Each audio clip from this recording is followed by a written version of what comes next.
Hello, this is RV Vagabond Jerry, and today I'm going through the Baltimore Museum of Industry. I saw a lot of their pictures of what they have online. I thought it would be a really interesting museum to tour. So come on inside with me, and I think you may find it kind of fascinating in some ways. Let's take a look. Now, one thing they have outside is this huge piece of equipment, and I bet nobody watching this video could ever guess what this was used for. And the reason I say nobody is because it was never used for anything. Even though it does look like some kind of factory equipment, it is actually just a sculpture of nothing in particular. Just pieces put together. How about that? Well, let's go inside the museum. Here's an appliance repair shop from the 1940s. And I bet it's been decades since you've had any kind of small appliance fixed. Some people think electricity just falls out of the sky. Here is a neon sign shop. Uh-oh, they lost their R. Where would we be without neon? They do children's workshops here. Here's some tables, not for having lunch, for doing workshops for kids. And with this buggy, they do long distance moving with only a 1 horsepower engine. And the museum here is right beside the bay. I'll give you a panorama out here of the Baltimore Bay. If that's what they call it, I'm not sure. The boat docks. Here's a general store. Little toys. Okay, you know-it-alls. Tell me what this is.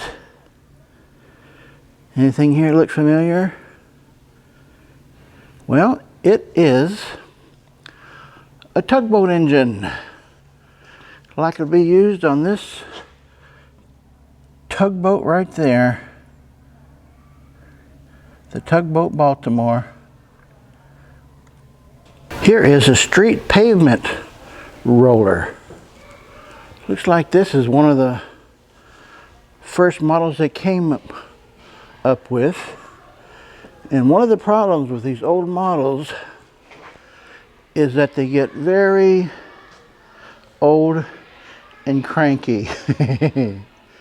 Sweetheart sanitary sipping straws. Kind of cuts down those that are not sanitary. Here's another what is it for you. It's a Bendix radio direction finder loop antenna. Did you get it right? They've got a lot of firsts here. There's the first linotype. And the world's first disposable standard bottle cap. You step on that, and that's your capping machine. First umbrella company in America. First African-American owned shipyard. America's first railroad.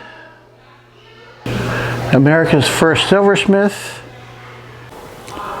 Here's a soda fountain and drugstore from the mid-1800s.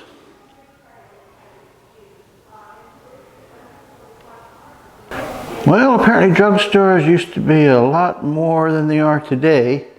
But then, today, they're a lot more than they used to be in some ways. Now they sell just about everything. And here we have a grocery store.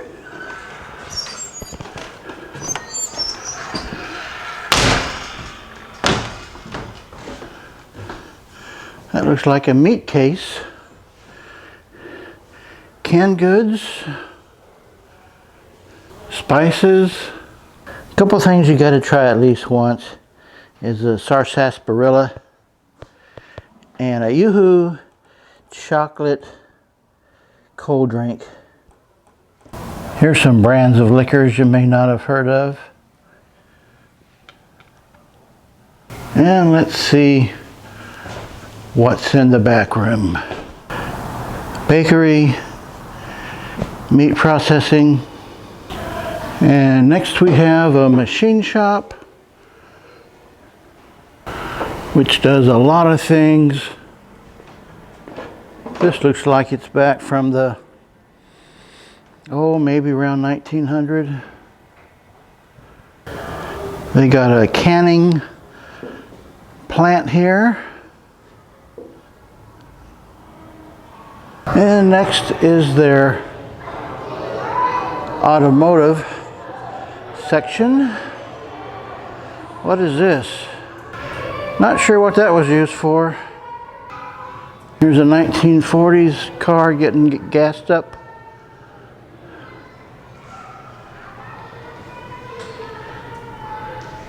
That's a horse-drawn oil tanker, which does not use any oil itself. Back in the 60s, I used to buy Cokes from a machine like this for a nickel, and it's still a nickel. And you pull a 6.5 ounce bottle out of that slot. This is funny. When they made these gas pumps, they made them with the price per gallon, assuming it would never be over 99 cents. This is 49.9, and they never imagined a fill-up going over $9.99. Got a surprise for them.